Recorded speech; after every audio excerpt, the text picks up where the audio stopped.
So I'm really excited, and it doesn't take much for an ENFP type like myself to get excited, because I have Rich here, and what we're actually going to share with you today is information about some research that hasn't been shared anywhere else in the world. So world exclusive. And now are you excited? Good, that's good. Okay, so it all starts with this concept of well-being. And about 6 years ago, I was asked by one of our clients, a CEO of an organisation, he said, can you tell us, I want to find a way of working out, are our staff happy? And he said, because I've got to report this back to the board of our organisation. He said, so can you give me a happiness survey question we can use? And I said to him, it's a little bit more complex than a survey question. And he said, well, how do you mean? And I said, let me go away and do some research. So what we started looking at was, it's more than just, are you happy? And in fact, what we've centred in around is a very growing area of psychology, which is the wellbeing area. And that led to developing a measure for that organisation as to how they could actually survey the wellbeing of their staff. Then fast forward up to 2016, I spoke to my good colleague here, Rich, who actually has all the skills that I don't have around research, and said, can we actually look at this globally? Wouldn't it be interesting to know what it looks like globally, wellbeing? But more importantly, what does it look like with the MBTI lens? And I don't know about yourselves, but from time to time I'm asked, are there some MBTI types that are happier than others? And in the past, I've had to say, we don't have any research. Well, today you're going to see some interesting research coming out of that. So, one of the things we know about wellbeing is blood circulation is very important. So what I'm going to ask everyone to do is just stand up where you are. And on the screen here, we have 5 questions. Now, you're not going to have time to look at all those questions. With the person standing near you or next to you on the table, I'll ask you to, in your pair or small group, just pick one of those questions and just share your answer or response to one of those questions. And you're only going to have a minute to do this. So go ahead, have a chat.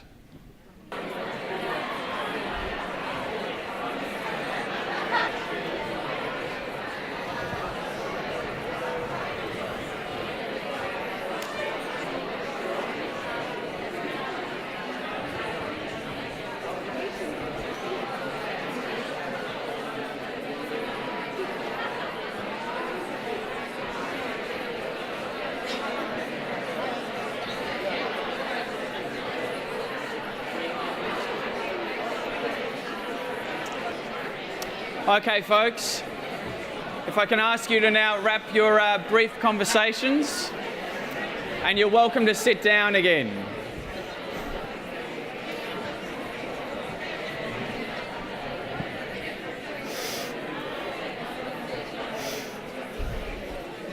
And of course, the lunch break follows Rich and my presentation, so I'm sure if you want to continue chatting about that, you'll have ample time at lunch. It kind of proves the point of our exercise, Rich, that the topic of wellbeing is something that people want to talk about. So you clearly demonstrated that. So those 5 questions are elements of the wellbeing model and theory that we used in this research to evaluate wellbeing. For those of you who may or may not be familiar with the latest research around wellbeing, Professor Martin Seligman, who in many ways is a pioneer, grandfather of positive psychology, he captured I guess the most up-to-date version of wellbeing from research in his book Flourish. Some of you may have encountered Martin Seligman from his earlier work around learned optimism. So what is Seligman actually saying wellbeing is made up of? There are 5 factors, if you like, that comprise wellbeing. The first is positive emotions. So they're the emotions, in that last question on the screen you would have seen, that we experience, not all the time, but from time to time. It could be just a state of contentment, happiness, satisfaction, right through to awe and excitement. But it's the positive side of emotional affect. Engagement is the next important factor of well-being. This is how engaged are you, or when are you most engaged in the tasks or activities that you're involved in. And you may have heard of the concept flow. Flow would be an example of when we're at our highest level of engagement. Now, what do we know about engagement research? Right in this room at the moment, about 40% of you are quite engaged with what Rich and I are presenting. In fact, you may even be in a state of flow. 30% of you are mildly distracted. You're looking at the slide and you're thinking, yes, this is interesting, but when's lunch? And the remaining 30% of you are entertaining sexual fantasies about someone else who's not even in this room. So it's the 30% that I'm going to have a very hard time getting back, but keep in mind that that plays out at work too. So relationships is the next important element, and relationships is where we're actually talking about the people. We have relationships in our lives that are both supportive and constructive, and that it's mutually beneficial. We gain something from that relationship and the other person does as well. Meaning is that we're engaged or involved in things that we have a meaning and a purpose in our lives. So we're involved in things that are greater than just our own needs and agendas. And accomplishment is that we have a sense of progressing forward. And what was interesting with Seligman's work is accomplishment was one of the newer parts of his wellbeing research, because he realised human beings will often experience positive emotions, they'll get involved, engaged with things, everything, including things like playing games, we can be engaged. But if we're not actually progressing, that also can lead to a state of dissatisfaction. So when we're talking about well-being, it's a bit like a dashboard of a car. There's no one indicator that tells us whether we're particularly happy or not. It's the combination of these five. And what we also know from research that's ever growing is we can't ignore well-being, because it actually has direct impact on a number of aspects in life. Everything from the kind of relationships that we have are enhanced by well-being. Our health, believe it or not, you can actually extend your life by having more positive well-being than negative. Work performance, satisfaction, both in and outside of work. Well-being's also been found to enhance creativity, collaboration in organisational work environments, and when we get down to the bottom line, it will also impact on the level of commitment people have at work as well as income. Now, when you've got it all together and we're feeling in a very positive state of well-being, that's when Seligman would describe we're flourishing. So this led to our research some key questions that we're focusing on. Does the level of well-being differ between different countries and regions? So we often hear of the phrase Australia is the lucky country. Are we actually happier than other parts of the world? Does personality type influence our well-being? And in particular, we focused at work.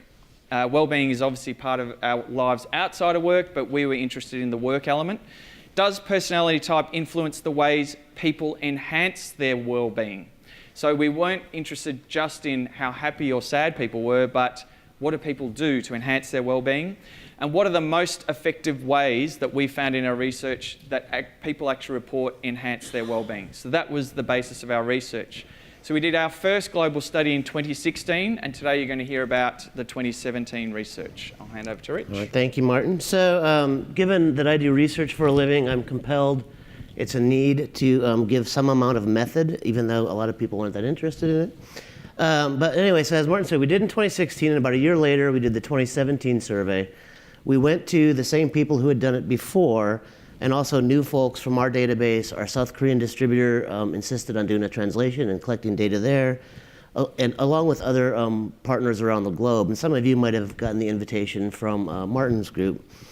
And so what the folks who filled out the survey did was they answered some basic demographics. We asked them for the best fit type and their confidence in type. Those who aren't confident get dropped out, so we're looking at people who know their type and are confident in it. And then we asked some well-being items, the PERMA model. And then we had some questions that we used last year, which are from the Australian Psychological Society, is that right? Where they've done the survey globally here in Australia, so we could make some comparisons globally to what was done here. And then Martin and I worked on a new set of items so we could really look at what people might do at work. Those Australian Psychological Society items are more general. They're kind of some work, some life stuff, but we wanted to really look at the work things you could do to improve your well-being.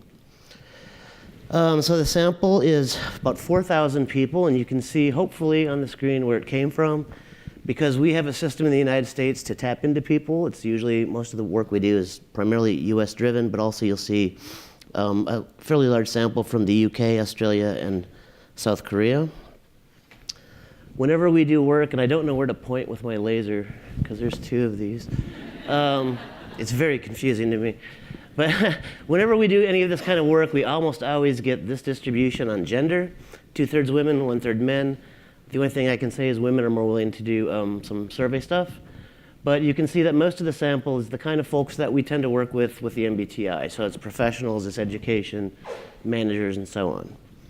So relevant to what we're doing, people always want to know the type distribution of the sample, so I always put that up, along with a comparison to a sample that I use that I call the global sample. It's comprised of all the representative samples we've ever collected around the globe. And I'm just pointing out that, sometimes with the red square, sometimes we miss. So for INTJs, we oversampled. Sometimes we're right on the money for ENFPs, 2 percentage points, so pretty good. The sheer sample size means that we can be pretty confident we have most of the types well represented. So the big one for us was, okay, did well-being change by year? You can see the trends here. It's generally downward from 2016 to 2017. Those are statistically significant differences, but keep in mind my sample size is huge. I've got 3,000 last year and 4,000 this year. Anything will be statistically significant. So we're going to do this again next year. You'll all get an invitation, and we'll look at the next trend, and hopefully we'll see, well, I don't know if we'll see a trend. I'm not sure what to hope for. I'm kind of rooting for it to go down so we have a trend, but anyway. Yeah, if it goes back up again, maybe it's just measurement error. Anyhow, so you can see that there are differences within the PERMA model, right? The relationship seems to be the big one, followed by meaning. Overall well-being is fairly high. When you look at other research on happiness and things like that, who also use a 10-point scale, we're right in there. So we're measuring it fairly accurately. It's consistent with what we see elsewhere. And the fact that it's not wildly changing suggests that our measures are working reasonably well. So trends by region. So we broke the sample down into the biggest clumps of region that we could. You can see some trends here. Going back to Bernard's talk this morning, I thought it was interesting that the Australians seem to be pretty content. Maybe that's that 30 years of economics going well. Hey, everything's great. We're good. Interestingly enough, in North America, there's a drop. I'm not making any attributions whatsoever. Another drop in Europe, again, maybe Brexit. And then because I'm from North Dakota, you'll never meet another person from there. For the Middle East, the Bakken oil field, I just saw in the local news here that America's just become the world's largest producer of oil again. And we haven't done that for like 60 years. So perhaps that's part of the cause there. But interestingly enough, that there are some uptrends, some downtrends, and some stable trends in the data. So one of the things that we did last year and this year was then rank order those PERMA elements for each of the types. And so you can look here, and you can see for yourself some incredible consistency. Much to our surprise last year, and we worked through it, relationships were the #1 thing for most types. Same for this year. You do see a few switches here. For example, ISTJ, relationships and meaning switched, but those are small decimal point flops. Again, a lot of consistency across types, a lot of consistency across time. So here is looking at the averages by type. The orange bars are the overall, or the sum of the PERMA elements. A couple things to point out here. Last year, this accomplishment line was the lowest for all of the types. This year, I'm not exactly sure what's going on, but the ISTJs and the ISFJs kind of messed that up a little bit. Last year, relationship line was the highest for all types. And again, we see a little switch there. Interestingly, and it's hard to see, but if you cut the sample right here, you can see that the E's tend to have higher levels of well-being than the I's. That's consistent with other research on other personality approaches. The other one we see a difference on is T and F. So EFs tend to have higher well-being. I'm an ISTP. Oddly enough, ISTPs have the lowest level of well-being. Martin happens to be an ENFP. Oddly enough, the highest level of well-being. I don't think our two answers actually changed the results of the survey. But so those are the trends, and you can see they're fairly consistent across the different types. And so here's some data by country. What was interesting here was for Australia and for New Zealand, The meaning bar was the highest, and my new interpretation as of this morning is, again, it goes back to they're just happy-go-lucky, everything's going well, it's great. Almost every other country, we see relationships as being the number one thing. People of all types are primarily, their well-being is driven by their relationships. So one of the things that we want to do is, it's not just enough to measure well-being. The question is, are there anything you can do to improve your well-being? So this is a very interesting statistical analysis summarized in bubbles. And all we did is we took people's overall level of well-being, predicted it from all of these life things that we got from the Australian Psychological Society, and the size of the bubble and the number of bubbles tells you that this is the thing that had the biggest impact on well-being. The number of bubbles is just, there's a lot of things. And I know it's hard to read, but what's most interesting here is this idea of focusing on positives, and MBTI type does play a role in that prediction. So, moving into what are some things people do or we can do to improve well-being, and this is starting at the individual level. So from our research, from a list of activities or things people do outside of work, so we'll get to the work things in a moment, you could see in Richard's last slide, the biggest predictor of people's sense or state of well-being was when focusing on the positives in situations. So, always look on the bright side of life. There's some relevance for well-being, helping well-being there. Listening and playing music popped up as one of the most effective strategies across many types. So this wasn't just type related. And eating meals with others, again, was quite consistent across types. So that interaction between internal states of mind, being positive, as well as external activities such as enjoying time with people, all positive for our well-being. Out of the list of life activities that we also explored, what were some of the things that people reported were the least effective? Now, it's not to say they're ineffective, but out of the rank order, these came in lowest. Playing video games. Rich and I have sort of talked a bit about why that might be the case. Was it the sample and the age group? But essentially, playing video games wasn't endorsed as highly effective. Watching sports. So us Aussies who spend a lot of time watching sports, that may not be the best thing for your well-being. And participating in online activities. Now, that's a pretty broad thing. I'm also wondering if the conference down the road, what kind of activities that might be, but we'll leave that there. I'll hand back to Rich. You can hang on to that. So the second set of items we had were the ones that Martin and I had written to tap into well-being at work. What are activities you can do at work? Again, we had these frequency and effectiveness items. We put them all into a regression analysis. And the same kind of summary here. The bigger the bubble, the more the impact on overall well-being. The different kinds of things that came out are over here on the right. Again, you see, share with my coworker how my work is meaningful. So that whole idea of meaning. MBTI type wasn't the biggest, but it was like number 4. And again, it's the EI-TF thing. Focus on work that interests me, align my work, and so on. So for both life well-being and work well-being, there's lots of things people can do. And I'll let Martin talk a little bit more about that. And so this part of this year's survey, the work piece, is very much centred to help all of us have some information that we can use with our clients individually and at an organisational level. So one of the things to keep in mind is across the types, again, focusing on work that interests me is going to be a boost to well-being in the workplace. Now, it sounds like common sense, but sometimes having some data to back up that reasoning becomes important.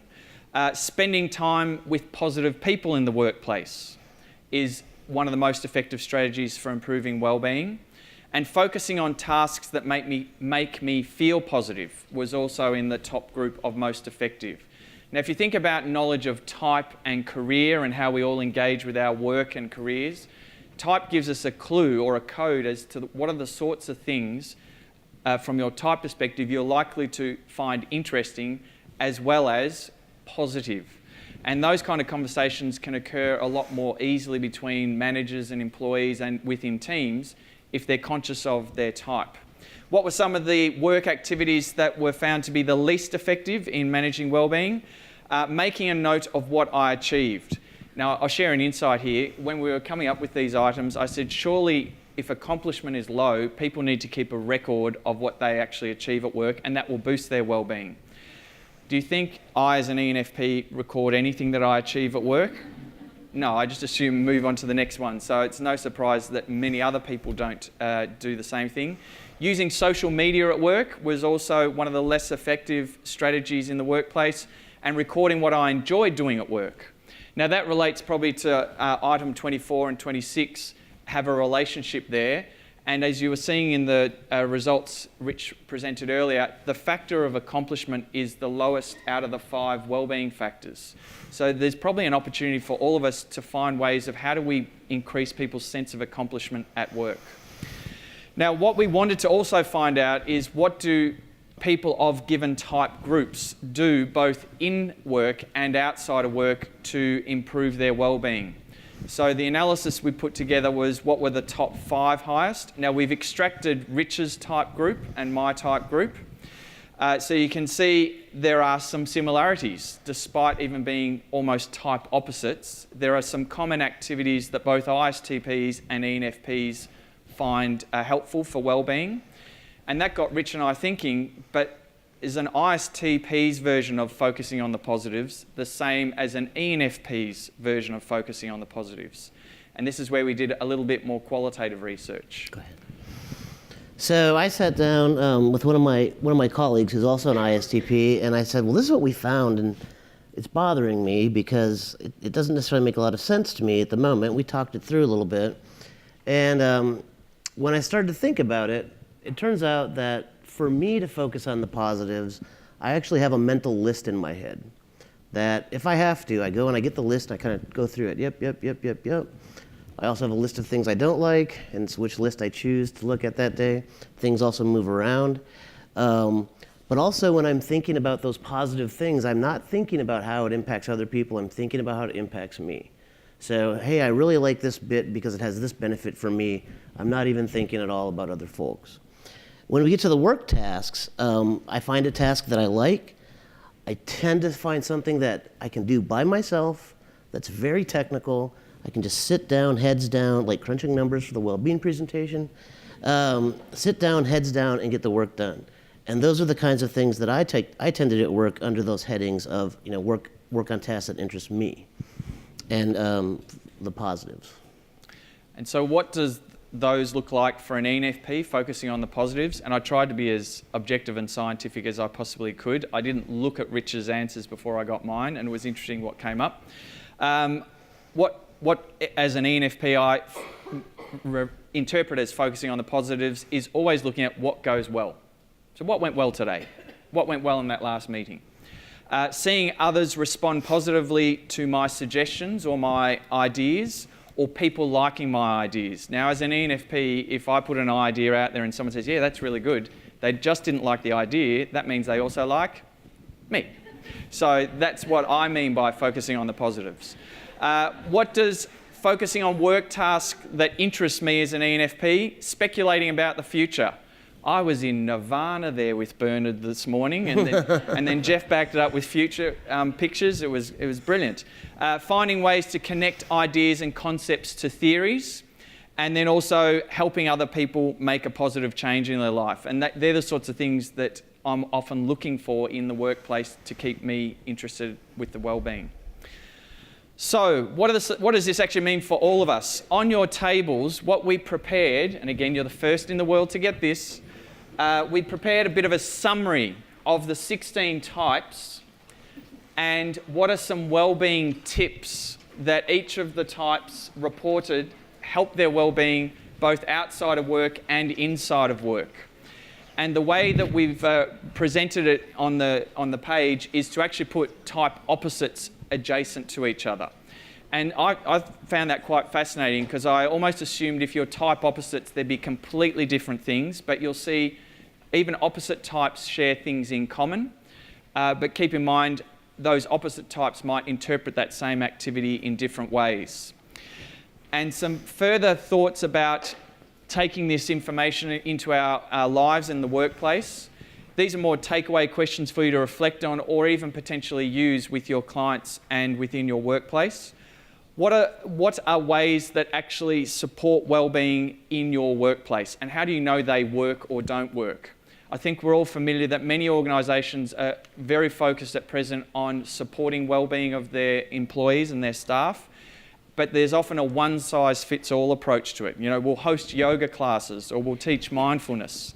And if you dig into our research, you'll see what people said about yoga and mindfulness as well. It's not probably what people expected.